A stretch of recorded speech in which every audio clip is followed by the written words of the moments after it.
Olá, alunos, tudo bem com vocês? Vamos para a nossa aula 12, tá? Vamos falar agora de um pouco de magnetismo da matéria e noções de corrente alternada, tá bom? Bom, essa aula de hoje, nossa, vai ter bastante aplicações tecnológicas e uma delas é exatamente o eletroímã, tá? Porque ele é um dispositivo que é como se fosse um ímã artificial, né? Então, através da passagem de corrente elétrica por um fio, a gente consegue, então, estudamos que tem aí um campo magnético incluído, e a ideia é que você vai usar esse campo magnético como se fosse um ímã. Então, é um ímã artificial produzido através de eletricidade, tá? E duas aplicações interessantes é, por exemplo, o guindaste eletromagnético, né? Aqueles usados, por exemplo, para pegar enormes quantidades de metal, né? Você tem também a campainha elétrica, tá? E essas que a gente encontra em residências, que você aperta o botão, né? Você fecha o circuito e aí passa a corrente na bobina e aí através do campo magnético você tem aí os badalos do sino, tá? E aí notem que todos esses casos em comum, você sempre tem um núcleo de ferro aqui. E qual é a função desse núcleo de ferro que a gente vai ver na aula de hoje de magnetismo, tá certo? Bom, para entender um pouco do magnetismo natural, né, daquele dos ímãs, precisamos recorrer então à matéria, à estrutura da matéria, tá? Aqui, vamos usar novamente o modelo atômico de Bohr, né, que é aquele que temos o núcleo rígido, composto por prótons e nêutrons, elétrons em órbitas muito bem definidas, é, formando a eletrosfera, tá? E aí o modelo atômico de Bohr ele dá resultados bem razoáveis, que é um modelo semiclássico, né, sobre a questão magnética da matéria. Aqui é o seguinte: se considerarmos o elétron orbitando o núcleo, ele está orbitando o núcleo, então ele tem um momento, chamamos aí de momento de dipolo magnético angular, né, o orbital, porque é devido, como ele se move em torno do núcleo, então ele está em movimento, cargas em movimento, a gente viu que produz um campo magnético. Então temos um campo magnético devido a esse movimento orbital do elétron em torno do núcleo. A diferença aqui é que precisamos de princípios de física moderna. Então, esse momento de polo magnético, ele não pode assumir qualquer valor. A gente fala que o valor dele é quantizado. Quantizado é um número, significa um número inteiro. E aí, o número quântico associado a isso é o momento magnético, o número quanto magnético angular, que eu vou chamar aqui de ml, tá? Então, ele só vai assumir valores inteiros. E ele, então, ele indica o campo magnético produzido pelo elétron em torno do núcleo. Fora isso, nós temos um outro campo magnético que a gente fala que é intrínseco do elétron, é uma coisa errônea, né? Mas ele dá uma analogia muito boa, é como se o elétron estivesse girando em torno dele mesmo, tá? Então, seria uma carga em movimento, e aí nós temos, então, um campo magnético intrínseco do elétron. Chamamos isso de momento de polo magnético de spin, e vamos ter um número quântico aí de spin também, tá? O ms. Maiores detalhes disso daqui a gente vai ver no próximo bimestre, né? Mas aqui eu quero chamar a atenção para vocês é que o magnetismo da matéria, então, ele vem do átomo, tá? Das partículas subatômicas. E no caso do elétron, o campo magnético total vai ser uma junção desses dois tipos de campo magnético, o orbital e o de spin, formando aí um campo magnético total, tá? Ele também vai ter um número quântico, é chamado de J, tá? MJ, também vai ser quantizado, tá? Mas geralmente é o momento magnético total, então, que vai dar uma visão geral do átomo, tá bom? O núcleo, ele também tem campo magnético, tanto prótons quanto os nêutrons, tá? Mas geralmente a intensidade dele é menor em comparação do elétron, e o que a gente vai discutir aqui, a gente pode desconsiderar então o campo magnético do núcleo, mas existem experimentos e equipamentos eletrônicos e tecnológicos que utilizam do momento magnético do núcleo, né? Principalmente usado em medicina, ressonância magnética nuclear, coisas assim, tá? Bom, mas para o nosso estudo aqui de hoje, então, qual que é a ideia? Então, a orientação total desse campo magnético no átomo, né? se nós formarmos um sólido com vários átomos, eu vou ter, então, a propriedade magnética da matéria, tá bom? Essa que é a ideia. Então, é como se cada elétron, então, cada átomo, né, ele fosse uma pequena espira, e aí eu teria um pequeno imãzinho, né, um imãzinho, e teria, então, uma orientação magnética, como se fosse um pequeno imã de polo norte e sul, tá certo? E aí, quando eu junto isso num sólido inteiro, então eu vou ter um campo magnético considerável, tá? E aí, a partir disso, né, considerando agora, então, os átomos como pequenos ímãs, tá? Nós temos as diferentes categorias de materiais. Temos os diamagnéticos.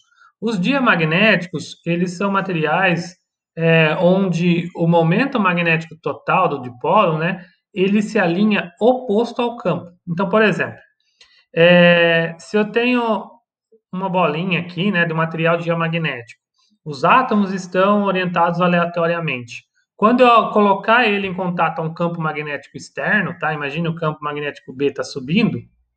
Então, a orientação dos momentos de dipolo magnético do material, ele se alinha de forma oposta. Então, ele vai cancelar, na parte interna, né, do sólido, ele vai cancelar o campo magnético interno. Às vezes ele não cancela totalmente, mas ele diminui. Então, esses materiais são diamagnéticos, tá? Esse caso aqui, ele só está representando aqui um diamagnético perfeito, né? Mas a ideia é que as linhas de campo, então, externo, esse B, eles se reduzem de intensidade no interior do sólido, tá? Por conta dessas orientações opostas do campo, dos momentos de dipolo magnético dos átomos, tá bom? Então, geralmente esses materiais não se magnetizam, a gente não consegue usar ele como ímã, tá? E é a maioria dos metais. Um exemplo aqui, então, é o cobre e o bismuto, que apresentam essas características, tá bom? Então, geralmente esses materiais são usados em aplicações onde você não quer que tenha uma magnetização ou que eles sejam atraídos por um campo magnético, tá? Então, é uma blindagem, porque dependendo do equipamento, do tipo de material que você faz, né?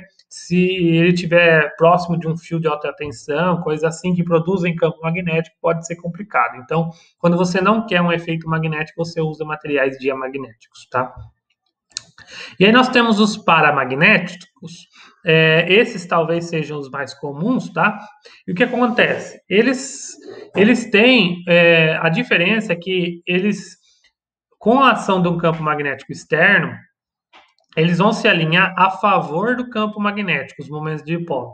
Mas as orientações ainda são poucas, no sentido que ele vai produzir um campo mais fraco. Então, a magnetização desses materiais é mais fraca, ou seja, eles são pouco ou levemente atraídos por um ímã, por um campo magnético, tá?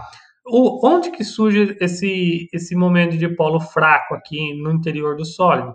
Geralmente é por elétrons desemparelhados, porque o que acontece? Lá naquele momento orbital eletrônico que a gente falou, né? Se eu tenho um número par de elétrons no átomo, então um vai ter uma orientação para cima e um para baixo, por exemplo, de spin, tá? Então eles vão se cancelar. Só que quando eu tenho um número ímpar, geralmente é um elétron desemparelhado na camada de valência, aquele elétron desemparelhado ele vai criar um momento de dipolo líquido, né, resultante, não nulo. Então é ele que vai causar a orientação preferencial aqui no campo magnético e vai causar a magnetização. Só que como é um elétron, se eu somar um elétron de cada átomo, geralmente a magnetização é mais fraca, tá? Então os paramagnéticos, eles são atraídos por campos magnéticos, mas eles são atraídos de forma mais fraca, tá bom? Exemplos, ó, temos vários metais, o manganês, o cromo, estanho, alumínio, tá? Então, eu convido vocês a verificarem que esses elementos geralmente são os metais de transição, tá bom? Só que temos uma categoria mais especial, que são os ferromagnéticos, tá? E esses ferromagnéticos, a explicação aqui ela já é mais rebuscada, porque envolve efeitos quânticos, tá? Quem estudou bastante foi a Marie Curie, tá? E esse pesquisador Rainer C. Harris, tá? Um dos nobres da Marie Curie foi justamente por conta dos materiais ferromagnéticos, mas a ideia aqui é o seguinte: A magnetização dos ferromagnetos, ela é muito intensa. Então a gente sabe, né, se pegar um ímã com limalhas de ferro, a gente consegue uma atração muito forte. Por que acontece isso?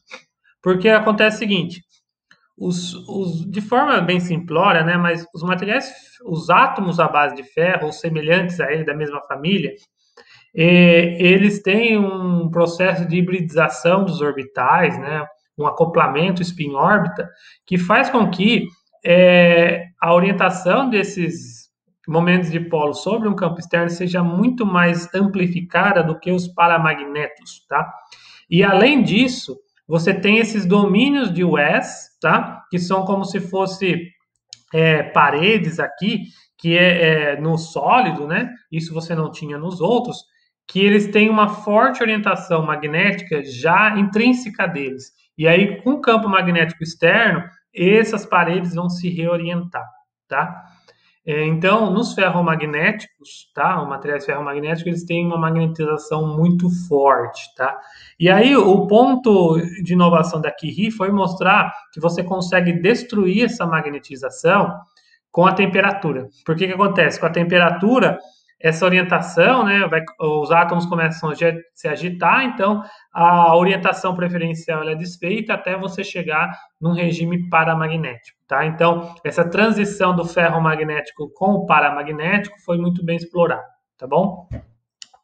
Bom, e aí o grande elemento-chave também dos ferromagnetos, tá? É que esses domínios de Wess, eles são resilientes no sentido que se você magnetizar um material, tá? Você vai orientar eles todos na mesma orientação. Se você desligar o campo magnético externo, as paredes vão ficar ainda orientadas na direção do campo, produzindo um campo magnético interno, ou seja, o material ele fica magnetizado mesmo depois de você desligar o campo magnético externo. Isso a gente chama de esterese magnética, tá? Isso daqui é muito usado, inclusive, em eletrônica, naquelas chaves, nas ferramentas mesmo. Por que acontece? Geralmente fica mais fácil para você parafusar ou desparafusar ali com uma chave de fenda se a ponta for magnetizada. Então, geralmente, você magnetiza ela com uma corrente elétrica, né? E aí a esterese do material ali ele vai permanecer, o material vai permanecer magnetizado. Então, para você colocar parafusos muito pequenininhos, com uma ponta magnetizada, fica mais fácil de você apertar, tá?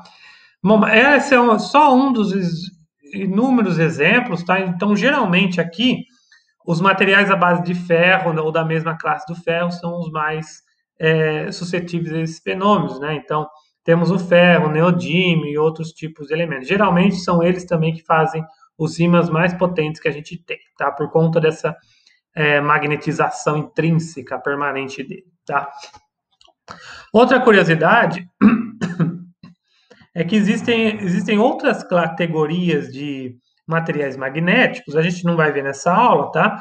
Mas que tem aplicações tecnológicas muito importantes hoje em dia, que é o ferrimagnetismo e o antiferromagnetismo, tá? Ambos, ambos têm aplicações interessantes aí na eletrônica moderna, tá? E assim, resumindo essa parte de materiais magnéticos, eles são muito usados na eletrônica em dispositivos muito avançados. Por exemplo, dispositivos eletromecânicos, né? Igual citei ali a campainha, alguns que vão envolver efeitos fotoelétricos, enfim, o próprio eletroímã, a gravação magnética, né? Então, por exemplo, discos rígidos de computadores, a gravação de informações é feita através de materiais com essa característica de manter a magnetização, tá? E aí, através da magnetização gravada, você consegue transformar isso em corrente induzida e também aí, possivelmente, aí você pega a informação novamente, tá bom? Então, é muito usado em computação, em eletrônica, em comunicação, tá bom? Bom, prosseguindo, aí nós temos outro efeito importante para investigar, que é o efeito de autoindução.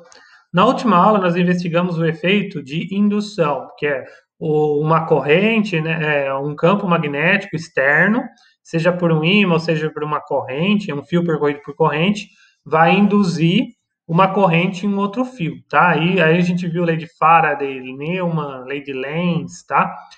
Agora aqui a gente vai investigar a autoindução. O que é autoindução? É o mesmo efeito de indução, mas acontece no mesmo circuito. Ou seja, quando isso acontece? Imagine que eu tenho uma espira aqui, né? Eu tenho uma fonte de tensão, né? Ela está ligada, eu tenho uma chave. No momento que eu fechar a chave, vai começar a surgir corrente. A corrente ela está aumentando, tá? Então a autoindução é aquela mesma ideia da lei de Lenz. Ela é contra o fluxo, a variação de fluxo. Então, se a corrente está aumentando, o fluxo magnético aqui, né? Porque a corrente vai gerar um campo que vai gerar um fluxo, o fluxo magnético está aumentando. Então, vai surgir aqui como se fosse uma corrente contrária para evitar essa crescente do fluxo magnético. Só que tudo isso acontece na mesma espira, por isso que é chamada de autoindução, não acontece separadamente. E aí também, beleza, então eu vou ter essa autoindução, né, até a corrente chegar no seu patamar, depois ela para, e aí se eu abrir de novo aqui, a chave está fechada, se eu abrir a chave, a corrente ela vai começar a diminuir, e a autoindução ela vai ocorrer novamente, de forma a evitar a diminuição da corrente e evitar a diminuição do campo magnético, tá? Ou seja, resumindo, nesses circuitos mais reais aqui, o abrir e fechar da chave, eu não vou. Agora tem um gráfico aqui de corrente no tempo, eu não vou ter uma linha reta, a corrente estável aqui, depois a corrente volta a zero, nesse abrir e fechar.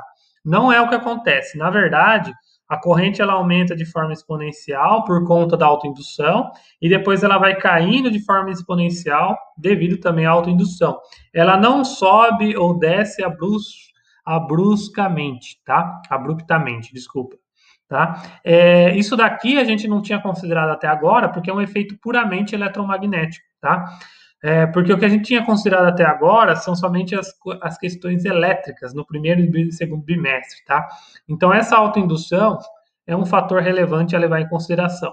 Ele é tão relevante que é ele que dá o atraso, o delay de circuitos muito robustos, tá? Então, por exemplo, se você está trabalhando com programação, circuitos elétricos, né, circuitos integrados, tal, você tem que levar em consideração a autoindução, porque é ele que vai causar o atraso. Porque imagina se você está passando informação, corrente nula, 0, corrente máxima, 1, e aí você está transferindo informação via internet, Wi-Fi, não sei, processamento de dados, né? Então, essa autoindução, ela atrasa. Então, você tem que levar em consideração ela, por exemplo, para o seu computador não ficar muito lento, tá bom? Então, é uma questão importante. E aí é o seguinte, essa autoindução, eu vou considerar um fluxo magnético autoinduzido, ele vai ser também dado pelo campo magnético, a área e o cosseno do ângulo, tá? Mas aqui eu vou escrever de outra forma, porque esse campo magnético autoinduzido, eu vou escrever ele como dependente da corrente, tá? E de uma constante. Essa constante eu vou chamar de indutância, tá? Porque de onde que vem isso aqui? Ele vem do termo aí da campo magnético de uma espira. A gente viu lá, né? Regra da mão direita número 1, tal, a circulação com a lei de Ampère, a gente consegue calcular esse campo, tá? Mas qual que é a ideia aqui? Então, se eu aplicar essa variação do fluxo com a lei de Faraday, eu vou chegar nessa última equação, que a fêmea induzida, autoinduzida, tá? Então, ó, a fêmea autoinduzida, ela vai ser proporcional à variação temporal da corrente no tempo, então ela só vai acontecer quando a corrente estiver variando no tempo. Se a corrente é constante, esse efeito ele cessa, tá bom? Então, gravem isso daí, que a autoindução só acontece quando a corrente está variando, tá? Aí eu tenho negativo por conta da lei de Neumann, de Lenz, né, desculpa, e é proporcional a uma constante L, tá? E essa constante L eu vou chamar de indutância. A unidade de indutância, ela vai ser o H, o Henry, em homenagem ao Joseph Henry, né, que trabalhou com transformadores. E agora, então, temos aí um novo elemento para um circuito eletromagnético, que é o indutor, tá? Agora vamos falar um pouco do indutor. O indutor, então é igual a gente falou de resistência e resistores. Resistência é a propriedade, resistor é o componente. Aqui é a mesma ideia. O indutor é o componente eletrônico, tá? E a indutância é sua propriedade. Essa propriedade de indutância, ela significa, então, o quanto que aquele componente, né, ele evita a variação de corrente elétrica para causar uma autoindução, tá? O símbolo, ele é dessa forma, né? Ele é uma pequena bobina, né? Porque é o que geralmente ele é vendido comercialmente, né? Então veja umas fotos aqui de um indutor de ferro, de ferrite, núcleo de ar, toroidal, enfim, tá? Então esse é o símbolo. E aqui eu quero fazer um paralelo para vocês verem como que as coisas é simétrica. Em eletricidade, nós tínhamos o capacitor. O capacitor, ele armazenava cargas e a gente viu que armazenava energia na forma de campo elétrico, tá? E a ideia é que o capacitor, então, você só armazenava energia elétrica e aí você podia usar ela para outros fins no circuito elétrico. O indutor é a mesma coisa, só que para o lado magnético. Então, ele vai ser um componente, né, que ele vai armazenar campo magnético, não é elétrico, tá? E ele vai armazenar o campo magnético aqui no interior dele. E a ideia é que ele armazena e depois você pode usar isso para outros fins, tá? E a energia armazenada pelo indutor, ele é meio da indutância vezes a corrente ao quadrado. E aí eu convido vocês a verificarem na aula de capacitores que a energia do capacitor é meio da capacitância C vezes a carga ao quadrado, tá? Então veja aí que no capacitor você relaciona a carga, no indutor você relaciona a corrente, tá? E os dois aí servem para o mesmo fim, que é armazenar energia no campo, tá? Seja campo elétrico ou campo magnético. A partir do indutor, você pode fazer circuitos elétricos bem interessantes. Eu não vou entrar em detalhes aqui, porque a ideia é que vocês vão ver em parte na parte técnica e nos demais cursos de vocês como que se usa o indutor. Mas para quem quiser pesquisar, circuitos CRL é quando você junta um resistor e um indutor, tá? Aparecem efeitos bem interessantes. Circuito LC é quando você junta um capacitor e um indutor. E esse daqui é peculiar porque o que vai acontecer aqui?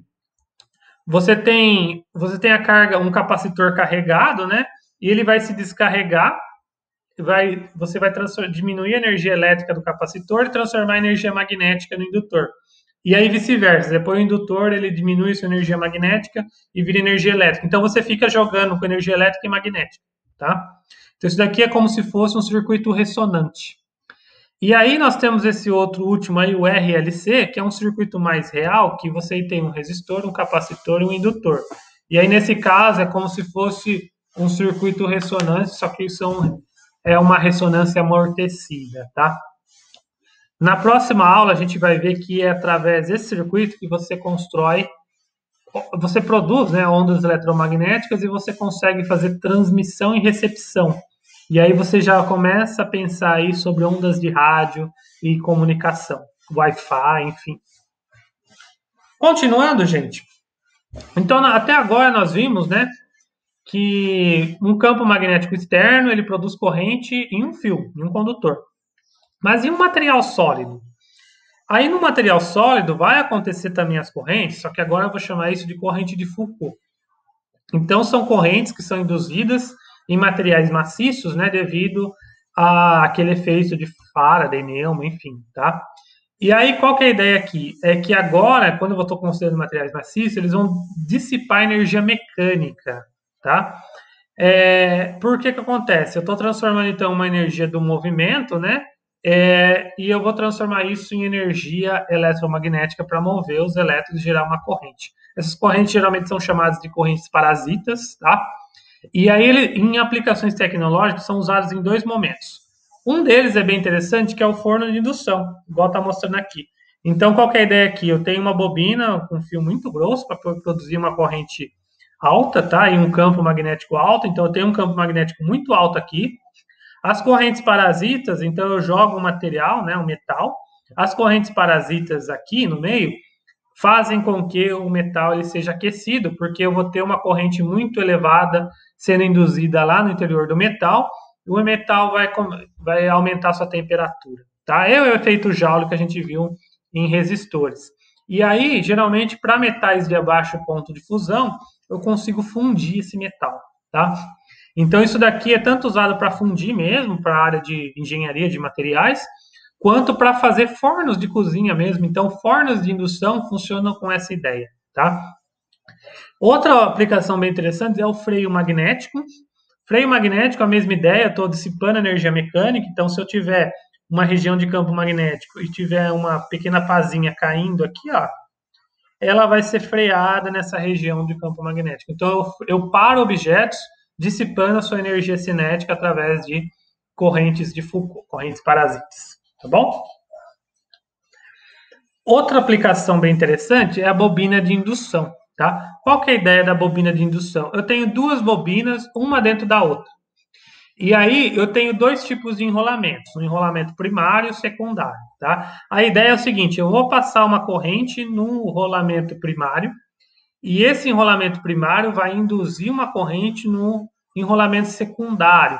Geralmente, o número de espiras é diferente, então a fêmea induzida no elemento secundário ela vai ser geralmente maior, ou seja, a DDP vai ser maior no secundário do que o primário, tá? E eu estou passando corrente somente no primário, uma corrente baixa.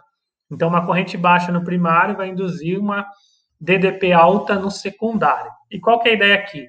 Que através disso, o final aqui desse secundário, né, da bobina secundária, ele é ligado bem próximo, né? Então vai surgir uma faísca. E é através dessa faísca, então, que eu posso usar para sistemas tecnológicos. Um exemplo prático disso é a ignição transistorizada de automóveis. Então, no momento que você fecha, dá a partida no carro, você está ligando aí um circuito, né? Como se fosse uma chave aqui, ó, uma fonte de tensão, tudo. Você liga, você gera uma corrente pequena no elemento, no enrolamento primário, que ele vai induzir uma DDP alta no enrolamento secundário e vai produzir uma faísca, e essa faísca vai ser a ignição aí para funcionar o motor, a explosão, né, do combustível, enfim, tá? Então veja aí que é um exemplo bem prático como que essa parte de indução é importante, tá? Aqui então chegamos a um dos pontos altos também da nossa aula, né, que é a corrente alternada de fato. Agora a gente vai ver aqui como que você produz energia. Qual que é a ideia aqui, ó?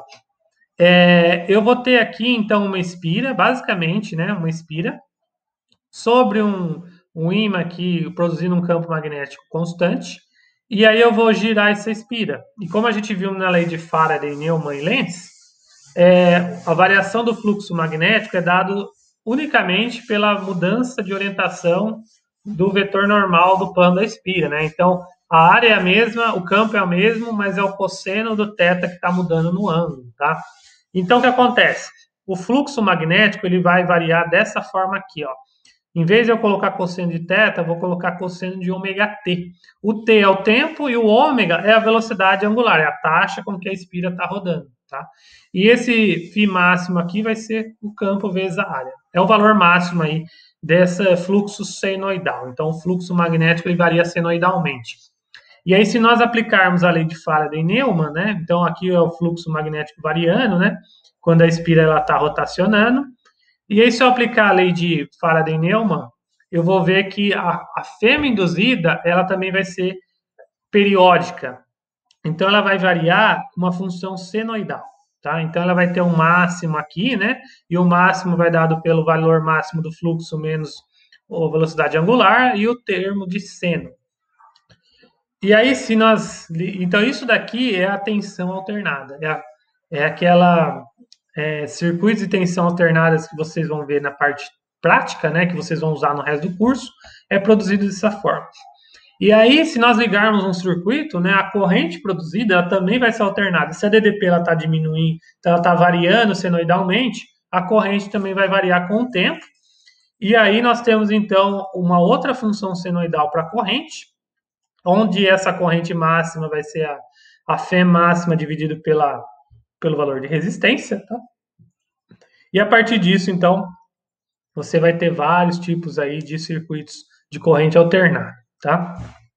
Esse ômega, que é a taxa de variação angular, né, da espira, também é chamada de pulsação, ela é dada em radianos por segundo, e a gente podemos relacionar ela com a frequência, né, como 2π, o valor da frequência, ou até pelo período, tá? Note que no caso específico da frequência, é o que geralmente ele é definido, né, nos equipamentos eletrônicos à base de corrente alternada. Então, geralmente fala potência, o potencial de trabalho e a frequência de trabalho. E a frequência de trabalho, ela tem relação, então, com esse ômega, tá? Por exemplo, 60 Hz, enfim, tá? Bom, um outro ponto importante é a questão de potência, tá?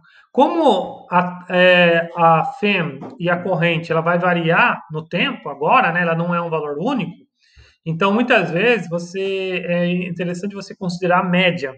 E a média de uma função senoidal ela é dessa forma. Então, eu vou definir agora uma corrente efetiva, que vai ser a média do valor de corrente, né?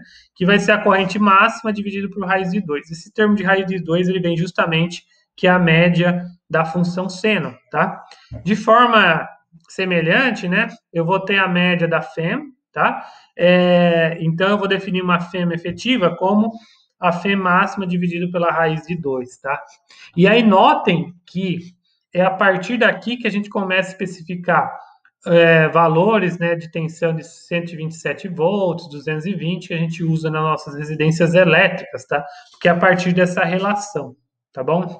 Porque, por exemplo, para produzir uma corrente efetiva aqui de 127 volts nos nossos equipamentos eletrônicos, né, de 110, aliás, precisamos ter uma FEM máxima aí de 127 e assim sucessivamente, tá bom? E assim, nós podemos definir, então, uma potência média a partir desses dois valores, né, como o produto dos dois, e aí nós vamos ter, então, o I máximo vezes a FEM máxima dividido por 2, tá bom? Porque aí multiplica as duas raízes, tá bom? Então, geralmente, quando nós falamos de potência média de uma máquina, um motor a corrente alternada, nós calculamos através dessa relação, tá? E aí, nós temos outras aplicações dessa questão de corrente alternada que nós usamos cotidianamente, que é o alternador. O alternador, ele é o dispositivo responsável por transformar energia mecânica em energia elétrica. Por que acontece? Nós vimos lá, aqui, essa espira ela precisa rodar. E para fazer ela rodar, é um trabalho mecânico. E a ideia é que nós vamos usar um trabalho mecânico a nosso favor para produzir energia elétrica. Então, no caso, por exemplo, da usina hidrelétrica, para girar essa pazinha, essa espira, nós usamos uma queda d'água. Então, é por isso que tem a queda d'água, uma barreira, né? Essa queda d'água vai girar a turbina, que vai girar essa espira e vai induzir, então, uma corrente elétrica, tá? E aí, a partir dessas escovas aqui do coletor, você tem o contato elétrico para escoar essa corrente elétrica, tá? Então, basicamente, a produção de energia elétrica envolve, então, esse conceito de corrente alternada, de indução eletromagnética, tá? E a maioria das usinas é assim. Usina nuclear, você aquece a água através de aquecimento por reações nucleares e aquela água ela vai se expandir, vai girar uma turbina que vai girar a espira e vai produzir energia, tá? Energia eólica, a mesma ideia, a energia do vento que vai girar a espira, enfim, tá? Outros casos também tem o dínamo, aquele dínamo que geralmente por exemplo, em bicicletas que nós pedalamos e conseguimos acender uma lâmpada. A produção de energia envolve esse conceito também. Então, você precisa de um ímã e de uma espira aqui e um movimento relativo entre eles para você, então, produzir esse tipo de energia. Tá? E aqui está mostrando o dínamo, né? Que é um outro dispositivo para você produzir energia elétrica a partir de energia mecânica. Tá bom? Mas esses pontos aqui vocês vão ver mais detalhes na parte prática. Tá? Bom, e aí tem outro dispositivo, que talvez seja um dos últimos que a gente vai ver nesse curso nosso, que é o transformador. Pode não parecer, mas ele também é bem comum para a gente, tá? Basicamente, então, eles são duas bobinas, tá? Uma primária e uma secundária. Um núcleo de ferro aqui, ele é colocado justamente para ele aumentar o valor de campo magnético, né? No interior aqui da bobina. E qual que é a ideia? Então, uma bobina ela vai ter um número de espiras primárias, né? E outra vai ter um número secundário de espiras. Eu vou aplicar uma diferença de potencial, né? Uma corrente nessa primeira espira, bobina, né? E ela vai induzir, então, corrente no segundo. Ou seja, vai produzir uma DDP no segundo. E aí o que acontece? A razão entre a DDP do primário e do secundário é diretamente proporcional, né? Dá para mostrar isso, ao número de espiras. Então, se a gente jogar com o número de espiras maior e menor no primário ou secundário, a gente consegue, então, a DDP no secundário, ela pode ser aumentada ou diminuída em relação ao primário, tá? Então, o transformador nada mais é que um elevador ou um abaixador de tensão. Por que acontece? Para você transmitir energia a longas distâncias, né, energia elétrica, e com menos perdas de energia, então imagina, da usina hidrelétrica até a sua casa, são longos quilômetros, então você precisa de alta tensão. Então os fios geralmente lá das distribuidoras de energia elétrica são de alta tensão, tá? Aí, só que é o seguinte, alta tensão você não pode usar na sua residência que vai queimar os seus dispositivos eletrônicos, então você precisa de baixa tensão. Então, verifique que em cada quarteirão você tem um transformador no poste que ele vai abaixar essa tensão para você poder usar a energia. Então, o transformador, então, ele aumenta ou abaixa a tensão, seguindo aí os conceitos de indução eletromagnética, tá? E, assim, para um transformador real, você sempre vai ter uma perda de energia, né? Pela resistência aqui do fio, pelas correntes de Foucault no próprio núcleo de ferro, né? Mas um caso ideal geralmente você tem uma proporção aqui, tá? Então, no primário aqui a DDP vezes a corrente vai ser semelhante à potência do secundário, tá? Com poucas perdas. Aqui é só um exemplo, né? Então, esse aqui é um transformador que a gente vê na rua, né? No poste. Aqui é só um exemplo, ó. Então, na usina, geralmente você produz alta tensão na faixa aí de 14.000 volts. E aí, para transmitir isso nas linhas de transmissão, você tem um transformador para elevar ainda mais a tensão. Essa razão é a razão entre o número de espiras primárias para secundárias, tá? Então, você aumenta essa tensão para 400.000 volts. Depois, você abaixa a tensão para 20.000, para um consumo industrial. Para a rede urbana, você diminui ainda mais para 3.500. E aí, quando chega na sua casa, você abaixa ainda mais com outro transformador para você poder usar aí em 127 ou 220 volts, tá? Então, o transformador, ele é um elemento importantíssimo aí para a gente poder usar a nossa energia elétrica. Aqui, gente, para terminar a aula, então, eu separei alguns exemplos, tá? Eu vou explicar essas contas, então sigam comigo no raciocínio, ó. Eu tenho um solenoide, então lembra lá que é como se fosse uma bobina menor, né? Ele tem um comprimento de 40 centímetros, 1.000 espiras, e o raio ali, né, daquela espira é de 2 centímetros. Eu quero saber a indutância. Então, a indutância desse solenoide, tá? Qual que é a ideia aqui? Eu vou partir da lei de Faraday, tá? Que aí eu tenho, então, eu tenho a fêmea induzida, né, pela variação de fluxo magnético. Aí o que acontece? Eu quero mostrar que isso daqui vai ter uma dependência com a corrente, tá? A variação temporal da corrente e tudo que sobrar vai ser a indutância do meu dispositivo. Então, qual que é a ideia aqui, ó? Então, eu vou considerar então que a espira ela está parada, então o cosseno aqui ela está bem perpendicular, né, ao campo magnético, então o ângulo entre o campo e a normal do plano é zero. Eu tenho a área, e aí o que está variando então vai ser o campo magnético, tá? Que aí a corrente ela está, lembra ali que a autoindução, né? A corrente ela está variando e isso muda o campo magnético no tempo, tá? É aí que acontece. Agora eu vou usar então o campo magnético da espira. Isso a gente viu na aula de campo magnético pela regra da mão direita, né? Num solenoide, o campo magnético ele vai.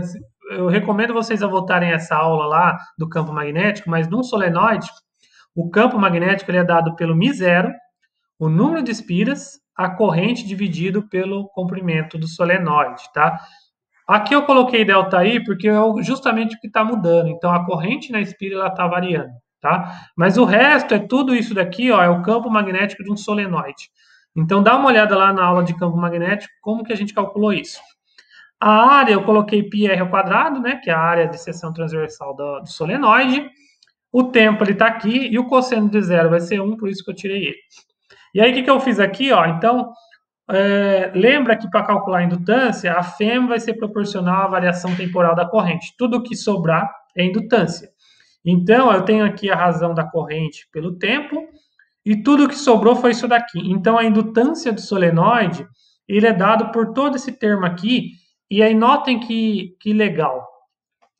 Lá na segunda lei de Ohm, a gente viu que a resistência, ela dependia das dimensões geométricas ali dos dispositivos. Quando a gente viu capacitores, eu mostrei que a capacitância ela não dependia do material, das placas do capacitor, só dependia das dimensões geométricas do capacitor. O indutor é igualzinho o capacitor, só que agora para a parte magnética. Ó. A indutância ela vai depender do μ0, que é uma característica do meio, não do material do solenoide, né? Se é cobre, se é alumínio, se é ferro. Ele depende do número de espiras, esse termo aqui, que é só geométrico, né? O πr ao quadrado, e o comprimento. Veja aqui que não depende, então, igual do capacitor, não depende do material do solenoide. Se eu fizer um solenoide de ferro, de aço, de cobre, eu só preciso saber, então, as dimensões geométricas, tá? Eu tenho os valores disso tudo, né? Eu vou usar o 40 centímetros, vou passar para metros, o raio eu vou passar para metros também, eu tenho todos os outros valores, eu vou achar, então, que a indutância é aproximadamente da ordem de 10 a menos 6 henries. Lembra que a indutância é em henry, tá bom? Prosseguindo. Eu tenho uma bobina chata de 500 espiras quadradas, ele já deu a área 6 centímetros quadrados. Ela está girando num campo magnético uniforme de 0,1 Tesla, tá? E aí ela efetua 3.600 revoluções por minuto. Primeiro, eu quero saber a pulsação, ou a velocidade angular da bobina, tá? A velocidade angular é 2π vezes a frequência. A frequência, ela é o número de revoluções por segundo no sistema internacional. Se ele faz 3.600 revoluções em um minuto é 60 segundos. Então é por isso que eu estou dividindo por 60.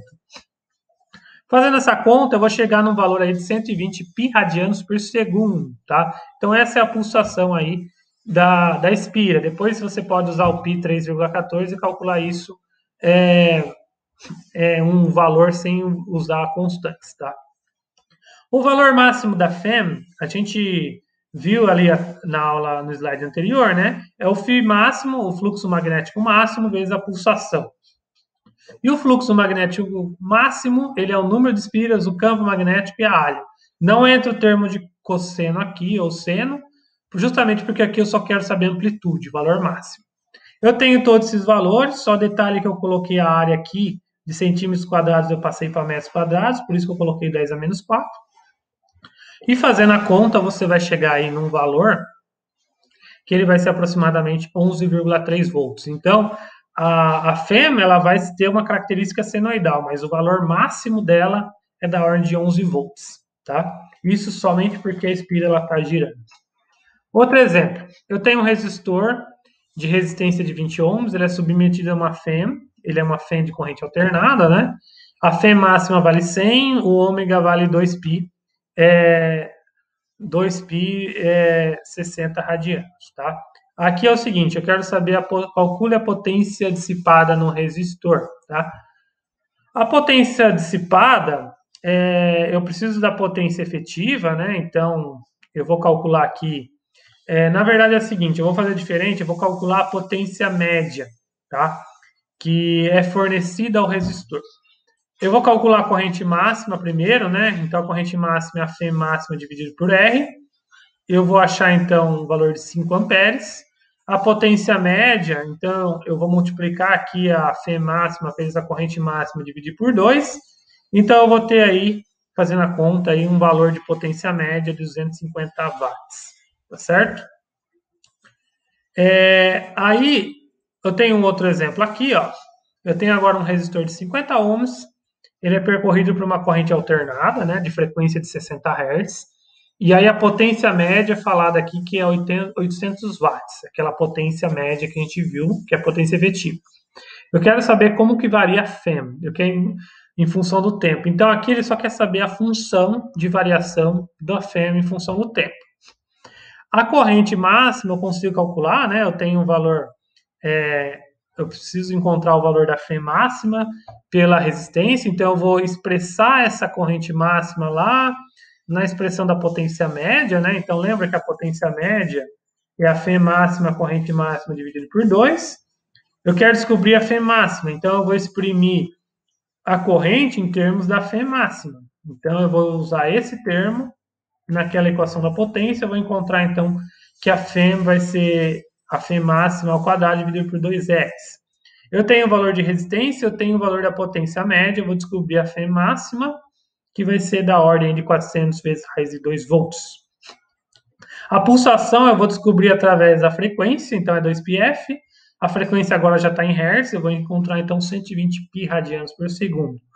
E aí, para descobrir então a equação da Fê em função do tempo, é só colocar o valor da Fê máxima e o valor da pulsação na equação. Então, eu vou ter uma função aí da Fê em função de seno e do tempo. Tá bom? E aí eu paro por aqui, porque essa é a função que ele pediu. Tá? Pessoal, então é isso, tá? Com isso concluímos a nossa aula do primeiro bimestre, desse bimestre, né, do terceiro. É uma matéria muito interessante, mas também muito densa, então recomendo vocês a darem uma lida aí em alguns livros textos, tá?